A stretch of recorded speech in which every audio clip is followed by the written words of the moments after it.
ഈശോയിലേറെ സ്നേഹമുള്ളവരെ, യോഹന്നാന്റെ സുവിശേഷം 8-ാം അധ്യായം 21 മുതൽ 29 വരെയുള്ള തിരുവചനങ്ങളാണ് നമ്മൾ ധ്യാനിക്കുക. ഈ ദനഹക്കാലത്തിൽ ഈശോ ആരാണ്, ഈശോയെ എങ്ങനെ ലോകത്തിന് വെളിപ്പെടുത്താം, ഈശോയിലുള്ള എന്റെ വിശ്വാസം എങ്ങനെ പ്രഘോഷിക്കാം എന്നുള്ളതിനെ പറ്റിയൊക്കെ വ്യക്തമായ സൂചനകൾ ഈ സുവിശേഷ ഭാഗം തരുന്നുണ്ട്. ഈശോ നമ്മളുടെ ജീവിതത്തിന്റെ ലക്ഷ്യം എന്താണെന്ന് പറയുകയാണ് ശരിക്കും ആദ്യ ഭാഗത്ത്. യഹൂദന്മാര് ഒരു ധ്രുവത്തിലാണ് നിൽക്കുന്നത്, അല്ലെങ്കിൽ ഒരു അറ്റത്താണ്, അല്ലെങ്കിൽ ഒരു വളരെ എക്സ്ട്രീം ആയിട്ടുള്ള ചിന്താഗതിയിലാണ് നിൽക്കുന്നത്. അവർക്കൊന്നും മനസ്സിലാകുന്നില്ല. അവരെല്ലാം അക്ഷരാർത്ഥത്തിൽ വ്യാഖ്യാനിക്കാൻ ശ്രമിക്കുകയാണ്. ഈശോ പറയുന്ന ആന്തരികാർത്ഥം, ആധ്യാത്മികമായ കാഴ്ചപ്പാട് ഒന്നും തന്നെ ഉൾക്കൊള്ളാനോ അതിന്റെ അടുത്തേക്ക് വരാനോ യഹൂദന്മാർക്ക്, പ്രത്യേകിച്ച് അവരിൽ മതനേതാക്കന്മാരായവർക്ക് സാധിക്കുന്നില്ല. അവർ ലോകത്തിന്റെ മക്കളായിട്ട് നിലകൊള്ളുകയാണ്. അവർ ഈശോയെ അപഹസിക്കുന്നു. ആത്മഹത്യയുടെ സൂചന നൽകുന്നത് എന്താണ്? ഈശോയെ അപഹസിക്കാൻ വേണ്ടിയിട്ടാണ്. അതുപോലെ തന്നെ അവരെ സംബന്ധിച്ചിടത്തോളം മനസ്സിൽ കടുത്ത വിദ്വേഷമാണ്. കർത്താവ് വ്യക്തമായിട്ട് പറയുകയാണ് 21-ാമത്തെ വാക്യത്തില്, നിങ്ങളുടെ പാപത്തിൽ നിങ്ങൾ മരിക്കും. എന്നാൽ 24-ാമത്തെ വാക്യം വരുമ്പോൾ നിങ്ങളുടെ പാപങ്ങളിൽ മരിക്കും എന്നാണ് പറയുക. മനുഷ്യൻ പാപത്തില് വളരുകയാണ്. പരമപരിശുദ്ധിയായ യേശുവിന്റെ സാന്നിധ്യത്തിൽ തങ്ങളുടെ ജീവിതത്തിലെ ആ തിന്മയുടെ വശങ്ങൾ മാറ്റാതെ അവർ മുന്നോട്ട് പോകുമ്പോൾ പാപം വളർന്ന് അവരെ കീഴടക്കി നശിപ്പിക്കും എന്നുള്ള സൂചനയാണ് അവിടെ കാണുക. പ്രിയപ്പെട്ടവർ, നമ്മുടെ ജീവിത ലക്ഷ്യം കർത്താവ് നമുക്ക് മനസ്സിലാക്കി തരികയാണ്. നിന്റെ ജീവിത ലക്ഷ്യം നിന്റേതായ കടുംപിടുത്തങ്ങളും വാശികളും വിദ്വേഷവും ഒക്കെ മാറ്റിവെച്ച്, ഞാനെന്ന ഭാവം മാറ്റിവെച്ച് യേശുവിലേക്ക് നടക്കുകയാണ് ഏറ്റവും പ്രധാനപ്പെട്ട ദൗത്യം എന്ന് മനസ്സിലാക്കുക. ഈ പുതിയ വർഷം നമ്മുടെ ജീവിതത്തിലെ കുറവുകളെ പറ്റി ഒന്ന് ഓർക്കാൻ, തിരുത്തേണ്ടവ ഏതാണെന്ന് മനസ്സിലാക്കാൻ നമുക്ക് സാധിക്കട്ടെ. പലപ്പോഴും നമുക്ക് പറ്റുന്നത് വളരെ ഫിക്സഡ് ആയിട്ടുള്ള, ഒരിക്കലും മാറ്റാൻ ശ്രമിക്കാത്ത, അല്ലെങ്കിൽ മാറ്റാൻ എനിക്ക് സാധിക്കില്ല എന്ന് കരുതുന്ന കാര്യങ്ങൾ, അവയുടെ മേൽ യേശുവിന്റെ കൃപയാൽ നമുക്ക് ഒരു നിയന്ത്രണമുണ്ടാകട്ടെ. നമ്മുടെ ചിന്തകളും നമ്മുടെ വിചാരങ്ങളും നമ്മുടെ ജീവിത ശൈലികളും യേശുവിന്റെ കൃപയാൽ നിറയട്ടെ. അങ്ങനെ നമ്മുടെ യഥാർത്ഥ ലക്ഷ്യത്തിലേക്ക് എത്താൻ നമുക്ക് സാധിക്കട്ടെ എന്ന് ആശംസിക്കുകയാണ്. രണ്ടാമത് നമ്മൾ ചിന്തിക്കുക, യഹൂദന്മാരൊരു ചോദ്യമാണ്. 25-ാമത്തെ വാക്യത്തിൽ അവർ ചോദിക്കുകയാണ്, നീ ആരാണ്?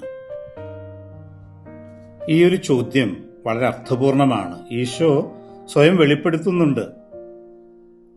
പ്രത്യേകമായിട്ട് ഞാൻ തന്നെ എന്ന് വ്യക്തമായിട്ട് പറയുന്നു. അത് ദൈവികതയുടെ വെളിപ്പെടുത്തലാണ്. പഴയ നിയമത്തില് മോശയ്ക്ക് ദൈവം വെളിപ്പെടുത്തിയ പേരാണത്, യാഹ്വേയുടെ പേരാണ് ഞാൻ തന്നെ എന്നുള്ളത്.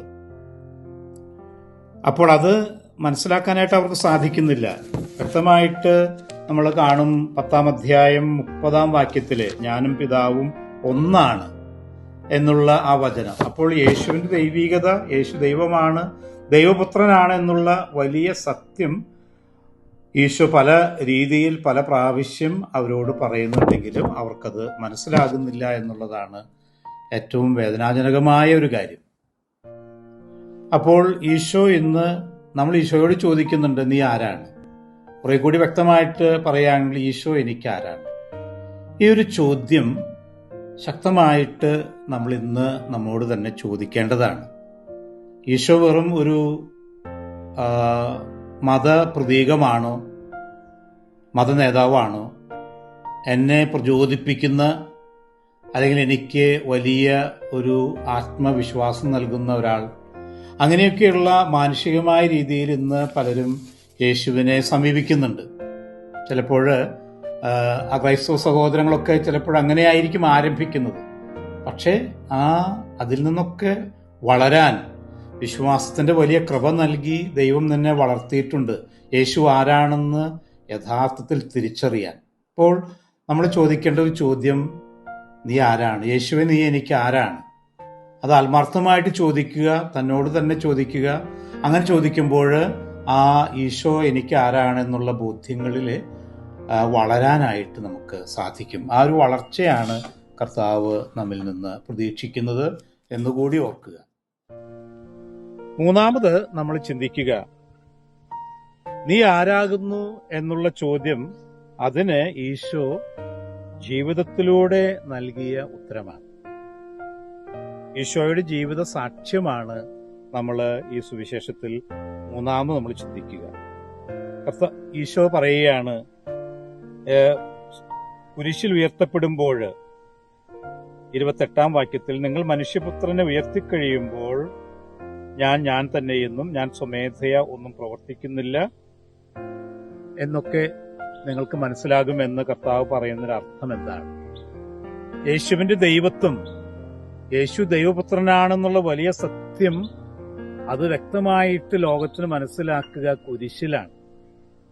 അതായത് ഈശോ പിതാവിനെ കുരിശോളം തന്റെ ജീവിതത്തിലുടനീളം അനുസരിച്ചിട്ടാണ് തന്റെ ജീവിത സാക്ഷ്യം പൂർത്തിയാക്കുന്നത്.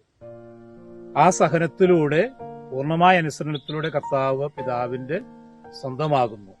പൂർണ്ണമായ വിശ്വസ്തതയാണ് അവിടെ നമ്മൾ കാണുക.